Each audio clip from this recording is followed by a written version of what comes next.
Então, nós vamos começar a nova temporada, a terceira temporada da Prescrição Original, que é o podcast do CBMEV. E dessa vez eu tenho ao meu lado como host Pétria Chaves, nada menos, nada mais, que é esta Querida. mulher linda, maravilhosa, inteligente e que vai aqui, junto comigo, conversar com pessoas muito especiais para a gente falar sobre saúde, bem-estar e medicina do estilo de vida. Eu tô muito feliz de estar aqui ao lado da doutora Camila e com todo o Colégio Brasileiro de Medicina do Estilo de Vida, já que eu sou jornalista e pesquisadora há muito tempo desse assunto. Então, para mim, estar aqui ao seu lado, doutora, é uma alegria e podendo fazer perguntas para especialistas não só que estão no circuito médico, mas comunicadores, jornalistas, psicólogos, influenciadores que reverberam, né, essa ideia que vocês vêm aplicando também da medicina de estilo de vida. E a nossa convidada para estar aqui hoje nesse episódio dessa temporada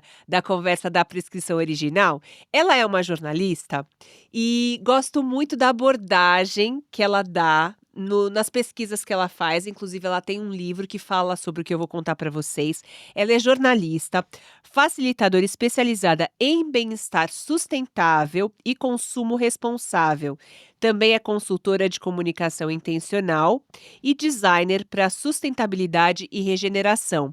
Porque hoje aqui com ela, nós vamos falar sobre consumo, sobre bem-estar e a relação desses dois itens com a nossa saúde, porque falar de consumo é falar de saúde. E a gente está aqui no nosso podcast de hoje com a Marcela Rodrigues. Muito legal, Má. Obrigada por estar aqui com a gente hoje. Agradecida a vocês pelo espaço para falar desse assunto que é leve, mas que é tão relevante e sério ao mesmo tempo, né?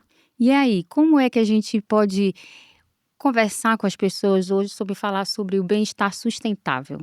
Então, eu costumo dizer que uma das minhas grandes pesquisas como jornalista a serviço da sustentabilidade do bem-estar são as vertentes do consumo consciente, né?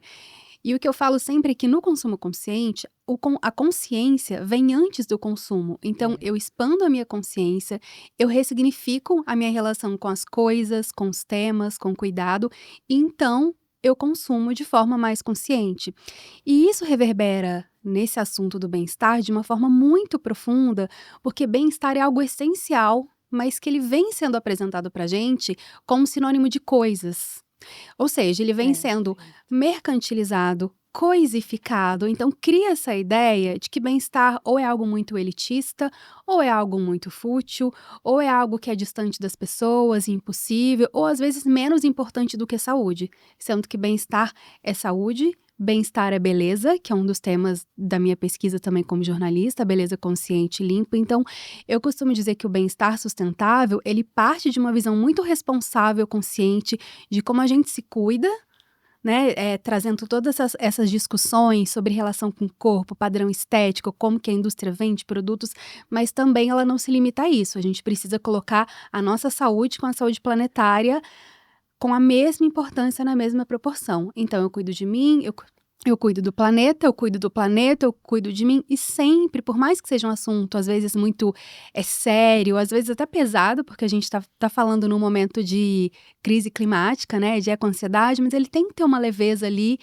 que eu acho que se traduz num ritmo próprio. Então, eu acho que o bem-estar sustentável, ele não é só sobre repensar a nossa forma de cuidado conosco aqui, seres humanos, mas é muito necessário pensar com o mundo que nos cerca, e aí eu tô falando de planeta, terra, solo, poluição. Má, a doutora Camila é de Belém. De Belém. O polo da sustentabilidade no Brasil nesse ano, né, tá respirando esse tema por conta da COP. E queria até perguntar, eu vou só inverter aqui, fazer uma pergunta para a doutora Camila para fazer para você, Marcela, uma segunda pergunta. Como que na medicina de estilo de vida, doutora, essa questão da sustentabilidade, do planeta saudável também é importante? Porque a gente fala muito, né, sobre nós, corpo humano, sermos um ecossistema. Então a gente tem que alimentar, né, as nossas bactérias saudáveis, a gente tem que estar. Só que num planeta que está em colapso, o desafio é muito maior para a gente manter uma saúde, para a gente manter, inclusive, um estilo de vida mais saudável, não? E assim, é engraçado porque quando a gente fala sobre saúde global, a gente não pensa o quanto a gente está inserido ali no nosso meio. Então, quando a gente vê que a gente precisa da natureza, né, aquela natureza que a gente olha a natureza e ela olha para a gente, é completamente diferente. Então, tudo muda. Baixa os hormônios do estresse, baixa a frequência cardíaca, baixa a pressão arterial, a gente consegue realmente relaxar e se conectar com a ancestralidade nossa, porque a gente veio dali, daquele meio, e a gente foi perdendo. Hoje, mais de 50% da população vive na área urbana, a gente não vê o verde. Então, quando a gente vê iniciativas de sustentabilidade e a gente vê que a Organização Mundial de Saúde já reconhece isso como um contexto de saúde global que a gente precisa, saúde física, mental, e também vem aí toda a parte ambiental junto, a gente consegue ver a importância disso para a nossa saúde. E aí a gente vem a COP30, que a gente vai discutir sustentabilidade em Belém, que todo mundo fica, será que vai dar certo ali? Claro que vai dar, a gente está no centro da Amazônia, né? Então a Amazônia está ali para ensinar para a gente muito mais hoje do que a gente possa imaginar. E aí eu vejo nesse contexto de sustentabilidade. Hoje em dia a gente pensa muito em cosméticos, né? Qual é essa diferença básica entre essa beleza limpa e o que a gente vê hoje realmente ali no mercado? Bom, fomos, né, há séculos não, mas há décadas ensinadas que beleza praticamente é sinônimo de skincare.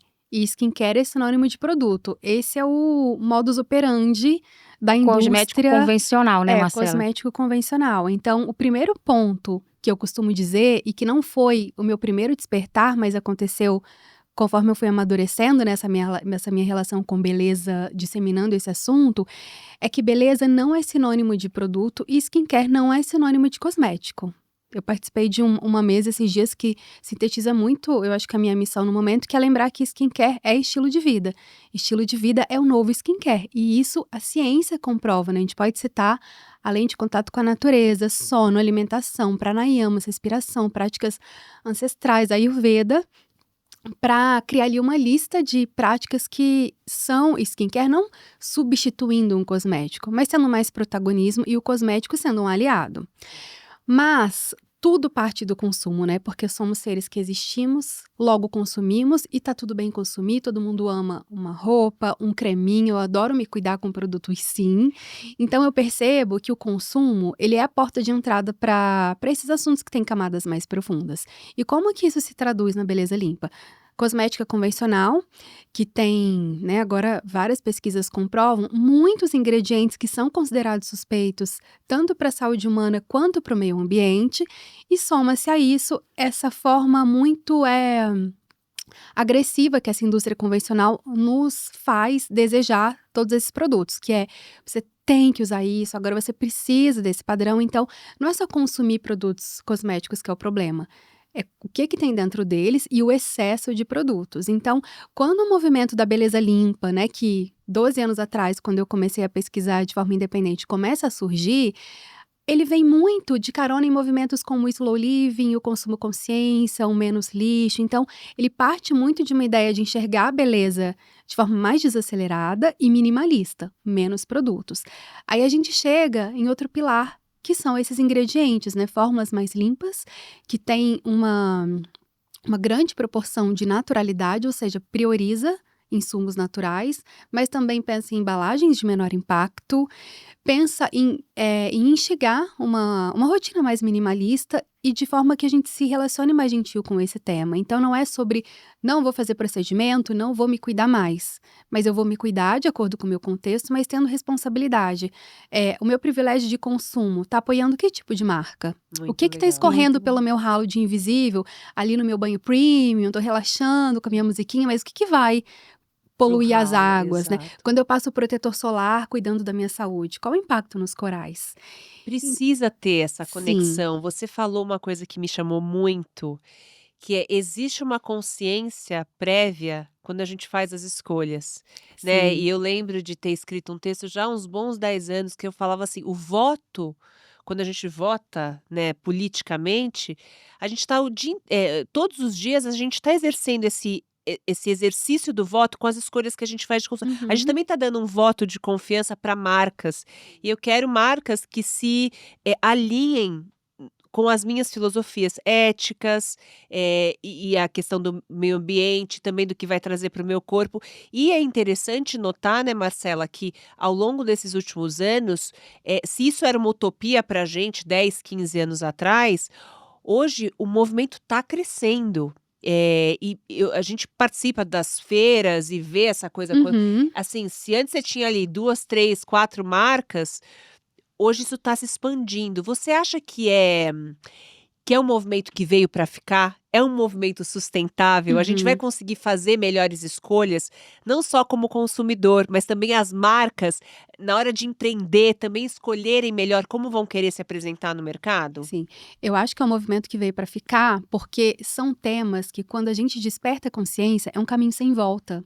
Eu não consigo mais usar um shampoo que tem algumas Eu não substâncias, consigo, eu não triclosan, consigo mais, sulfatos, aqueles do mercado. sabendo que vai escorrer pelo ralo. Claro, É. eventualmente, né, eu sempre falo, não existe sustentabilidade perfeita. Não existe consumo sustentável perfeito. A gente reduz o impacto conforme as nossas possibilidades, daquele momento e até financeiro também. Então, óbvio, precisei usar um shampoo ali no momento tô sem, ou uma pessoa que está em transição, tudo bem. Mas aqui no nosso caso, de quem está inserido, né, eu sou ativista desse tema, eu me proponho a ficar ali o mais certinho possível. Eu não consigo usar e não me incomodar.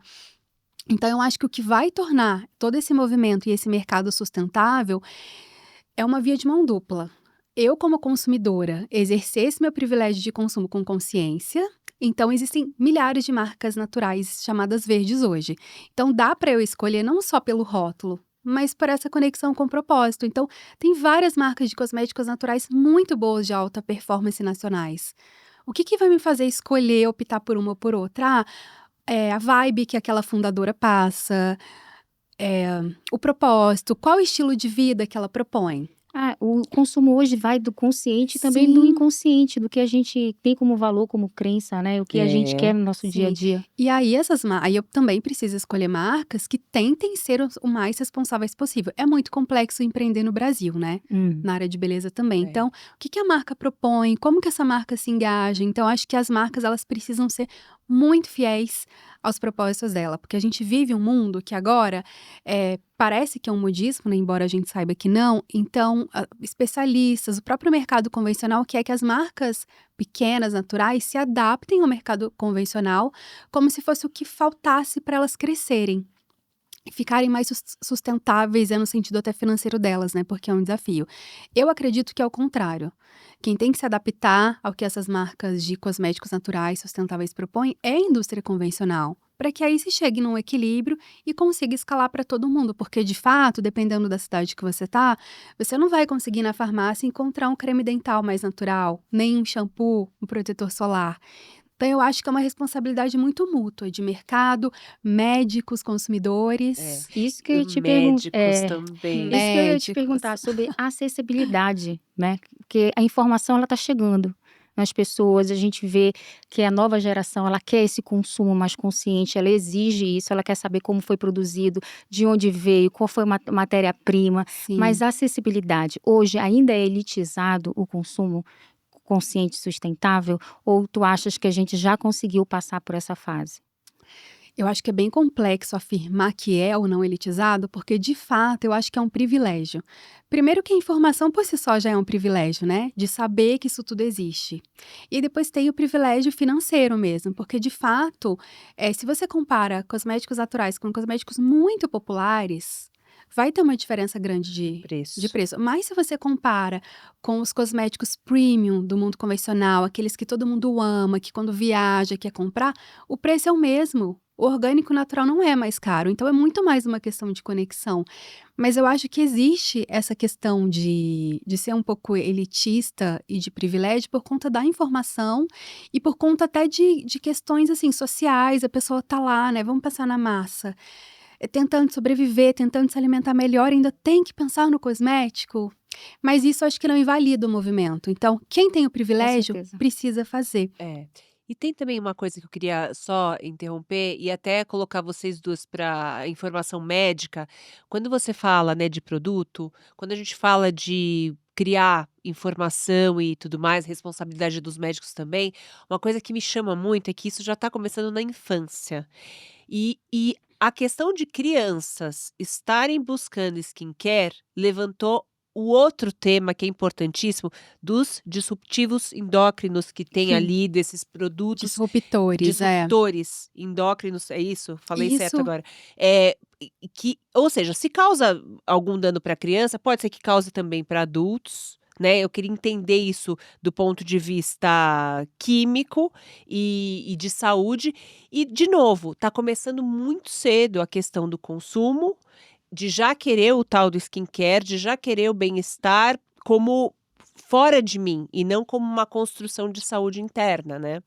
Os disruptores endócrinos, eles são como se a gente fosse pensar ali numa porta, né, que tem a chave. Então a gente tem ali um receptor hormonal, que tem a chave dele específica, só que o disruptor endócrino é muito parecido, ele vai lá e se liga naquela chavezinha. Ah.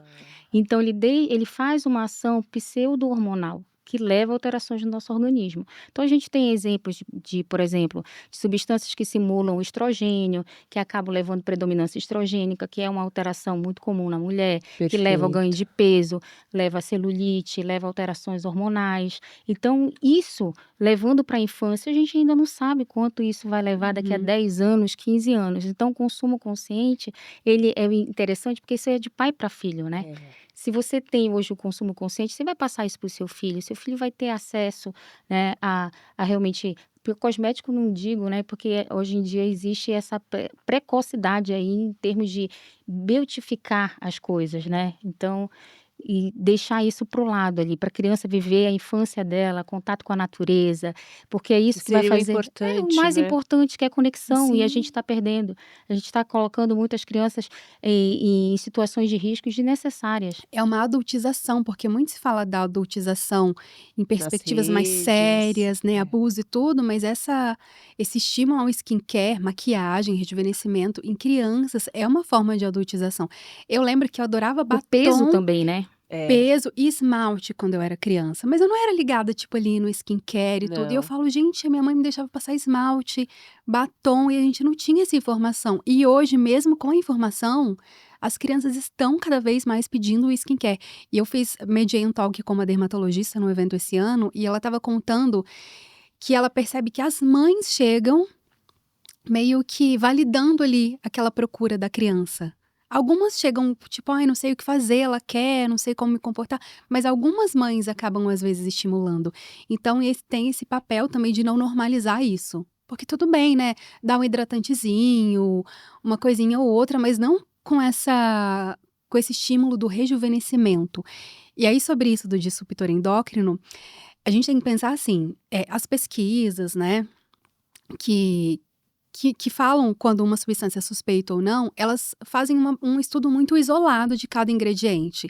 Pouco se fala ou se relaciona a quantidade de produtos que uma mulher, mais ou menos É vaidosa, usa ao isso, longo da vida. é isso. Efeito cumulativo, né. Total. Então, Claro. tem um número que roda a internet aí que, de tudo que eu já pesquisei, eu não encontrei a referência dele, que é de que uma mulher usa por dia 12 itens cosméticos, entre maquiagem e outros. Embora eu não tenha encontrado essa referência, não é fácil da gente chegar a essa conclusão. Pensa numa pessoa mais ou menos vaidosa. Um shampoo, um condicionador, um sabonete, um protetor solar, uma pasta de dente, um batonzinho, Um um hidratante. hidratante corporal, um perfume. Só aí nós temos 8 Já produtos. deu 8. Aí põe um blush, uma máscara de cílios, esmalte, enfim, entre outros. São muitos produtos num único dia. Alguns ficam em contato com a nossa pele. Por exemplo, diferente de um shampoo, um hidratante corporal por muito tempo. E pense isso, todos os dias ao longo de uma vida. E aí tem até o número do FDA, e esse eu consegui encontrar referência que a mulher tem contato com 168 produtos químicos. E aí eu entendi produto como ativo, né? Porque um produto vai ter diversos Vários ativos ativos. entre seguros, inclusive sintéticos, porque existem sintéticos seguros, né? O problema não é ser químico, que é um mito, e outros naturais e outros nocivos, e a gente não consegue medir isso ao longo da vida. Então vai de efeito desde uma simples alergia que a gente não descobre. Ai, por que eu tenho essa alergia, né? Quem descobre às vezes é o esmalte, às vezes é o perfume, e ao longo de uma vida. Então eu sempre falo, não dá pra alarmar as pessoas falando: olha, não usem esse tipo de produto ingrediente que vai dar câncer. Não vai dar, não é por aí, porque um organismo é vivo, a gente não vai entender, né, a interação, mas eu acho que se algo é suspeito e eu tenho outras alternativas que são consideradas saudáveis e eu posso fazer essa escolha, por que não fazer uma escolha mais saudável? Claro. Eu acho que é esse caminho, assim. Mas quando pra mim, assim, virou uma chave, você fala da história da consciência, virou uma chave quando eu comecei a estudar que a pele a gente fala tanto de alimentação, sempre fui muito preocupada com isso, né, da alimentação e tal. Quando veio a ideia de que a pele, o que a gente coloca na pele é alimento também, a gente se Sim. alimenta pela pele também, que é o que conta pra gente o Ayurveda, né, Uhum. inclusive com a quantidade de óleos que eles, orientam a gente usar de acordo com determinado as suas características, né, que eles têm os doshas. E aquilo pra mim foi tão forte, se o que eu coloco na minha pele é alimento, isso é óbvio, né, mas a gente tem que aprender isso de fora. Sim. E aí você fala: "Cara, eu não posso colocar uma coisa assim como eu não vou querer uma coisa totalmente tóxica que eu vá comer, claro que uma vez ou outra a gente vai comer um Uhum. negócio que não faz tão bem, é essa ideia vira uma chave, né, que tudo que você está consumindo na pele também está virando você. E é o maior órgão do corpo, né. É o maior órgão do corpo e tudo a gente fala hoje, absorção rápida, transdérmico, só pra gente lembrar, né, sobre isso, mas é super interessante. Para as medicações, né, Sim, para as também. medicações, então é realmente o maior órgão e a gente vai ali absorvendo. Imagina de cosméticos a vida toda que a gente usou, né, e que realmente não tem estudos cumulativos ou que associem pelo menos 5, 6, 7 juntos, o que isso pode representar de risco, né. Então quanto a gente mitigar riscos em saúde é o melhor, né. Sim, eu acho que é isso, a gente não precisa que tudo esteja comprovado A por B, eu acho que se já é suspeito, se já tem evidências, por que não tentar fazer escolhas melhores? Por Escolhas mais saudáveis, Mais né. saudáveis, mais simples, né. E eu gosto muito no livro, eu até trago essa jornada, né. Quando eu comecei a pesquisar como jornalista esse tema da beleza consciente, que eu nem usava o consciente, não tinham muitos médicos falando sobre isso, então eu criei um curso que nem existe mais, que é a Jornada da Beleza Consciente, e eu tinha muita médica como aluna e hoje somos amigas, né. Porque era algo que estava ali pipocando ainda, porque médico, profissional de saúde precisa muito da evidência. Então hoje eu falo, né, eu sempre falei que eu entendo que o profissional de saúde, ele é o grande influenciador dessa área. Porque onde eu, como criadora de conteúdo, jornalista, não atinjo, é o médico que vai atingir, validando aquela pessoa que às vezes desconfia, que vai levar um embasamento. Então é super importante que médicos de todas as áreas comecem a pensar mais nessa questão do produto. E a Agora eu mudança s de mudança de fala. perdão, e a mudança de chave tua, pessoal, quando foi que realmente tu começaste a pesquisar e mudou, assim, a tua vida para o consumo consciente? Eu sempre fui sempre não, né, durante muito tempo e antes de criar a Naturalíssima como que é a minha marca de conteúdo e sensibilização, eu já era jornalista de beleza. Trabalhei no Estadão, na Editora Abril, em várias revistas, sempre passeando por cultura, moda, beleza e bem-estar. Moda, saúde, beleza e bem-estar. E beleza e bem-estar eu sempre me interessei, muito mais pelo viés do bem-estar e saúde do que pelo skincare, maquiagem em si. Então foi muito natural, quando eu comecei a repensar o meu estilo de vida, procurar ioga, ayurveda já nessa época, fazer exercício, tentar ali ser uma pessoa mais saudável aqui em São Paulo, eu me mudei para cá há 15 anos, então foi nessa época, eu comecei a me perguntar: "Ué, se essa marca aqui que tá aparecendo para mim diz que é mais saudável porque é natural, o que que as outras então fazem?". Então, a minha chegada no consumo consciente foi muito mais pelo estilo de vida do que pela beleza em si, mas aí foi natural que eu fizesse uma transição muito gradual, e conforme eu ia despertando, eu ia ficando, assim, muito impactada.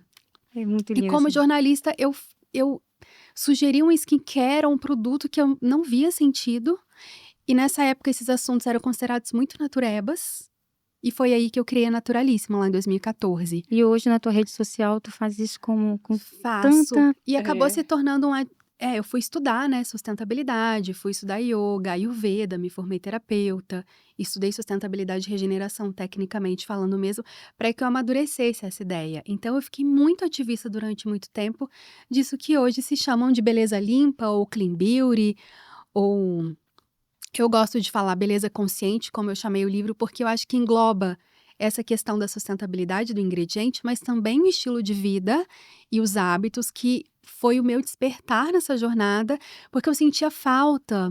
Eu sentia, na verdade, um gap, assim. Eu falava para as pessoas da sustentabilidade dos ingredientes, do excesso de consumo, mas eu percebia que essas mesmas pessoas que eu achava que estavam despertando trocavam 6 por meia dúzia. Queriam produtos naturais, mas eram muitos produtos e produtinho, skincare, e só queria saber disso. Então eu comecei a falar mais também dessa questão do estilo de vida e do hábito, porque eu acho que, na verdade, é a cerejinha do bolo dessa jornada toda de beleza consciente. Eu tenho produtos mais saudáveis, mas o protagonista do meu cuidado são os meus hábitos de sono, água, alimentação, chás que eu gosto muito e ervas. E uma rotina mais desacelerada, né, que eu acho que faz a gente Faz perceber. tudo, faz uma diferença enorme. Ela fala que tem uma passagem do livro que ela fala do trio anti-beleza. Ela vai descrever, né, gente? O álcool, o açúcar e o estresse. E 3 amigos holísticos da beleza consciente. Um banho de sol, adoro. Yoga e respiração consciente, adoro. E alimentos ultra-oxidantes, que ela vai contar um pouquinho aqui no livro também. Agora, a doutora Camila, Marcela, ela faz até pasta de dente. Pasta de dente também? Não. A pasta de dente não, Não, mas é a única que quase, não. quase. Mas já testou. Porque quando eu estava no começo da procura, eu queria estudar tudo que fosse me dando alguma autonomia, assim. Então eu ia fazer curso de pão, eu fui estudar aromaterapia, isso tudo repórter de revista convencional ainda, de moda. E aí eu fui fazer um curso uma vez de cosmetologia natural, mas era muito roots. E aí a professora, que era uma farmacêutica, ela ensinou a fazer um pozinho dental, que era com pó de joá, cravo, e mais um outro ativo, era um pó, e a gente passava ali escovando, e eu falei, gente, tem possibilidade para tudo. E eu fiz muito tempo meu próprio desodorante, medicava o meu próprio olhinho com ervas, batonzinho, e com o tempo, as marcas naturais foram surgindo. Aí E não hoje eu tenho um filho de precisou. 3 anos e eu faço pouquíssima coisa, gente.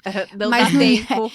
Mas no livro eu trouxe Livro minhas dela. receitas favoritas, porque eu acho que essa curiosidade do fazer, nem que seja ali um esfoliantezinho com aveia, uma máscara de argila, Faz parte do o processo até de desodorante, encantamento, né, com o novo estilo de exato, vida. é um processo de encantamento, porque hoje eu tenho lá vários cremes, eu ganho muito de marcas, mas eu pego a minha argila, faço um chazinho de alecrim, eu mesma manipulo, passo, é um outro objetivo, sabe, de ritualizar. E quando eu sei fazer o meu próprio desodorante, eu compro de forma muito mais responsável, curiosa e atenta, assim, Rótulo, né, os total. rótulos. Então eu Leitura sempre de ponho as rótulo. receitas, tipo, experimenta fazer como um ritual ali, um spa em casa, só para ressignificar essa relação com o produto. Agora, Marcela, é assim, diferente. Hoje a gente fala muito sobre alimentação e a gente sabe o que tem no rótulo do que é ruim, né? Sim. A maioria das pessoas já sabe. Eu vou ler o rótulo, eu sei o que simula um açúcar, um nome que muda, a gente vai ali no ultraprocessado, mas isso ainda é muito distante para a maioria da população quando a gente fala em produtos, né, que fogem à alimentação. Então, Sim. essa leitura de rótulo para a gente ainda é muito difícil de fazer. O que tem ali, né, essa divulgação, ela é muito importante, porque o que tem ali que pode fazer mal para a minha saúde? Sim. Precisa avançar muito, várias vozes, né, várias narrativas para a gente realmente entender, olha, isso aqui eu não vou comprar porque tem essa substância aqui não é interessante para mim. Sim. E sabe que eu acho que deixa tudo mais complexo? No Brasil não existe uma oficialização ou um registro do que é um cosmético natural. Há pouco tempo, por exemplo, começou a valer agora, acho que começa entre agosto e dezembro, a validar e reconhecer a categoria artesanal dos cosméticos, por exemplo, que foi uma categoria, que é aquela categoria que é feita em pequena escala, por artesãs, mas que fez o movimento da beleza limpa e do clean beauty chegar até aqui, enquanto marcas com registro, tudo direitinho ia nascendo. Só agora validaram essa categoria. Então, eu acredito que tem uma questão aí também de curiosidade, mas torna tudo mais complexo por não ter, tipo, o que é um cosmético natural? A Anvisa não diz o que é ou não. A gente usa parâmetros de IBD, de EcoCert, que são certificadoras pagas, que as marcas pagam para receber ali uma auditoria e ver se está tudo certinho dentro dos critérios e falar, bom, é natural, tem mais de 85% de origem natural, não tem os sintéticos proibidões. por essas certificadoras. Então, é complexo e soma-se a isso o fato de serem centenas as substâncias suspeitas. Quem decora? É muito Quem difícil. Eu decora? nunca decorei, gente. Tem 12 anos que eu pesquiso, É muita né, aos coisa. poucos E isso. vai na máxima do rótulo da alimentação. Quanto menos ingredientes, melhor, Isso. Melhor e tal. né? No livro, eu resolvi colocar só 25 substâncias, porque eu entendi assim, a ideia não é fazer as pessoas decorarem, nem ficar desesperado com medo de uma substância ou outra, mas entender a lógica do porquê que uma substância é considerada suspeita ou não. Eu acho que isso é o mais importante, Lógico, porque né? você vira, né, soberano nas tuas escolhas. Sim, e aí conforme existem muitas marcas, é pesquisar muito mais sobre a marca, porque eu tenho aquela confiança, então eu sei que ela tá me entregando algo seguro. Totalmente. Eu quero falar um trechinho. Vou mostrar primeiro o livro da Marcela, que é o Guia da Beleza Consciente, uma jornada em uma direção a uma prática de cuidados mais naturais, sustentáveis e atentos. Eu amo esse livro. E eu quero fazer uma passagem aqui do livro da Marcela, que é o seguinte: Satish Kumar fala muito sobre beleza ser uma virtude. Adoro essa ideia. Uma virtude relacionada à ética, à verdade, à integridade, à simplicidade e um conjunto de boas ações. Mas, em outros ensaios, ele já destacou que a beleza é o princípio fundamental do universo e baseia-se numa relação harmoniosa entre a totalidade do ecossistema. Eu sempre pensei em beleza nesses termos, Marcela, e por isso que também acabo entrevistando muitas pessoas que têm essa conexão. E eu adoro beleza, você falou isso também, né, adoro maquiagem, Uhum. tenho uma filha menina, acho que estou muito conectada com o feminino, mas, eu sempre pensei em beleza dessa maneira, mais integrada, né.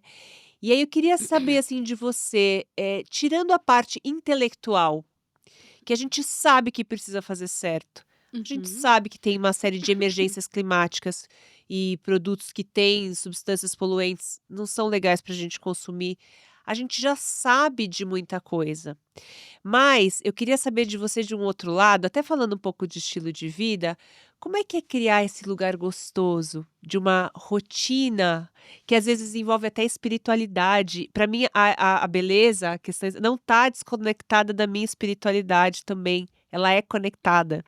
Então, assim, como é criar um ritual gostoso para que Uhum. faça sentido esse estilo de vida, esse estilo de beleza que vai conectar com ética, sabe, que não vai se encher de procedimento para aparentar ser o que a gente não é, sabe, para Uhum. talvez a gente criar um repertório de cada vez mais se aproximar de quem a gente verdadeiramente é por meio da beleza e não se afastar de quem a gente é para mostrar que a gente é outra coisa. Tá tudo conectado, né? Tá, e eu acredito que essa visão holística para beleza é a cerejinha do bolo dessa jornada de beleza limpa, natural, sustentável, enfim, clean beauty que a gente chama. A gente começa ali pelo consumo, pensa nos produtos, mas a cerejinha do bolo é ressignificar a nossa relação com Com o nós corpo. mesmas, né? Com o corpo que é tão usado para vender produto.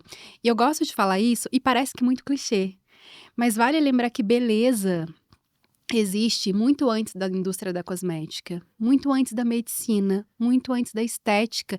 Se a gente for pegar textos antigos do yoga, os Vedas, tradições antigas, já existe palavras ou termos que se relacionam com beleza e rejuvenescimento, Sim.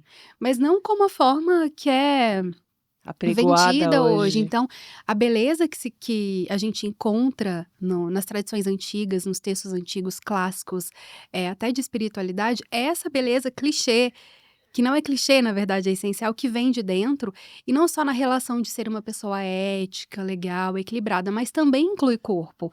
Eu fui estudar o Ayurveda por isso, porque eu vi ali um sistema com várias ferramentas que me explicaram que se eu tô com os meus órgãos funcionando bem, isso vai ser expresso na minha pele. Se o meu plasma tá limpo, a minha pele vai estar brilhante.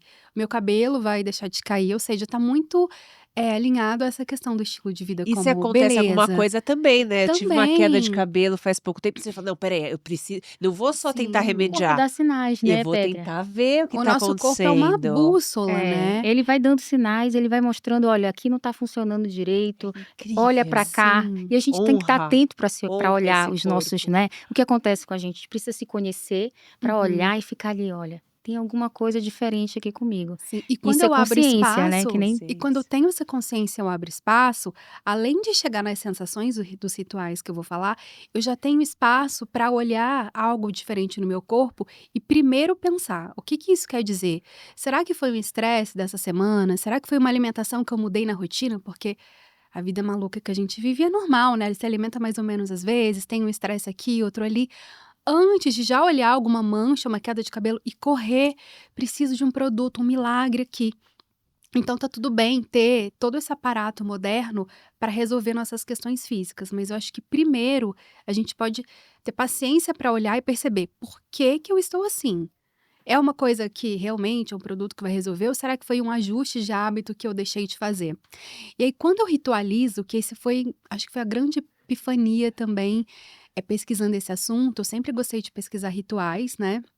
Recomendo muito o livro O Desaparecimento dos Rituais, do sul-coreano. Do o fi- Bicho Han. Isso, que é o mesmo autor de Sociedade do Cansaço, que Cansaço. aí tá num lugar mais intelectual pra gente se aprofundar. E é curtinho o livro, ele Curtinho. ele é um tratado Sim, ele maravilhoso. não vai falar desses rituais que eu vou agora, mas ele me validou para tudo aquilo que eu sentia que era importante. Às vezes eu achava, ai, talvez achem que isso tudo é meio bobo, fútil, perto de falar de sustentabilidade. Mas quando eu ritualizo o meu skincare, ou seja, eu ponho uma música no meu banho, eu coloco presença, eu respiro, eu medito, eu Agradece. agradeço, eu romantizo mesmo ali um pouco, né, conforme eu tenho tempo. Eu abro espaço para olhar mais para o meu corpo do que para o produto. Eu perfeito. transformo o meu skincare num ritual de bem-estar. Porque o skincare Sagrado. pelo skincare, ele vai ser muito legal, vai cuidar da minha pele, mas às vezes ele tá ali naquela rotina automática, corrida. E quando eu ritualizo o skincare, ou banho, ou uma caminhada, ou até ali um momento na academia, eu tenho essa cerejinha do bolo que é transformá-lo num ritual de bem-estar. E aí eu abro espaço para entender o que que eu tô sentindo, eu abro espaço para pensar: "Nossa, será que eu preciso disso tudo mesmo?", que é uma pergunta muito importante no consumo consciente, mas que às vezes ela entra no automático e a gente responde sem pensar. Então eu trago encantamento, e se eu trago encantamento, eu tenho mais gentileza e mais autocompaixão comigo, eu fico menos dependente de produtos. E todos os produtos me servem, são meus aliados e não me prendem, né, que é o que acontece hoje, essa escravidão por causa da Totalmente. indústria. E eu Então eu fico amo eu fico tão sem rituais. ar, assim, de eu participando de grupo, sabe, e as meninas falando eu falo: "Gente, eu me sinto um ET". Aí eu converso com a Marcela, a gente se entende na linguagem dos rituais, doutora. É, Não, e faz parte, né, você ter o seu portfólio ali do que te faz bem, você saber o que te faz bem, o que sim. te relaxa, porque que pode relaxar com uma música, eu já posso relaxar dançando, mas criar esses rituais fazem parte ali de você se conectar, né, todo dia com você mesmo, primeiro com você e depois com o mundo que te cerca, então isso é muito importante. E eu achei lindo você falar sobre isso, sobre deixar de dar importância para o produto e começar a dar importância ao que ele te proporciona, né? Sim. Aquela sensação de conexão e bem-estar, que é fundamental, né. Estilo de vida, E que é a chave o da nossa consumo conversa aqui, consciente é um estilo de vida consciente, e né. pra Uhum. boa saúde. Que delícia de Muito conversa, bom, né. gente. Sabia que você ia gostar da Marcela? Eu Fiquei falei, já apaixonada. ficaram Ela vai pra amigas. Belém, ela vai Ah, pra eu vou Belém. junto. Elas Quero. combina eu apresentei as 2 e nem me convidaram pra ir pra Belém. Eu vou me enfiar na mala da Vamos, Marcela. vamos sim. Ai, que delícia É uma encontrar você de delícia. novo, mais uma Que vez. O seu bom. trabalho amadurece cada vez mais que a gente cada vez que eu te encontro, eu percebo, sabe, doutora, o amadurecimento do trabalho da Marcela, porque eu acho que é um assunto cada vez mais necessário para os nossos tempos, assim como a medicina de estilo de vida é um valor para os nossos tempos, uma consciência para os médicos, o que você traz para nós comunicadores, mas para a sociedade em geral, né, de como a gente se relaciona com o consumo, de como a gente se relaciona com os produtos, como as novas gerações vêm para também ter essa consciência, como eu vou ensinar os meus filhos, minhas filhas, sobre essa questão. Então, enfim, é sempre uma aula, mas também uma troca muito gostosa aqui com a Marcela Rodrigues, que tem o livro, né, doutora? O Guia da Beleza Consciente, que a gente mostra mais uma vez aqui. Muito grata pelo espaço, mostrar o livro também, que é um trabalho que reuniu o conteúdo desses anos todos. E acho que sintetizando tudo isso, o que eu sempre falo é: invistam sim em bons cosméticos, bons produtos naturais, sustentáveis, mas na mesma proporção invistam em autoconhecimento, porque eu acho que é o autoconhecimento que vai trazer espaço para repensar isso tudo, cada um no seu ritmo, né? Também, senão vira um outro padrão a ser seguido de sustentabilidade. O ritmo próprio é essencial para a gente ter essa consciência possível. Então, Marcela, a gente tem o nome do podcast é Prescrição Original, né? Então, o que que você prescreveria, né, como bem-estar? Qual é a sua receita aí de bem-estar? Autoconhecimento, como eu falei, uma vida mais ritualizada e pranayamas, ou seja, respirações conscientes, que a pessoa pode fazer ali no caminho de algum lugar, em casa, no banho, no trabalho, respirar. Com essa prescrição original dada pela Marcela, a gente vai finalizando esse episódio dessa terceira temporada do podcast do CBMEV com o apoio do Curatel.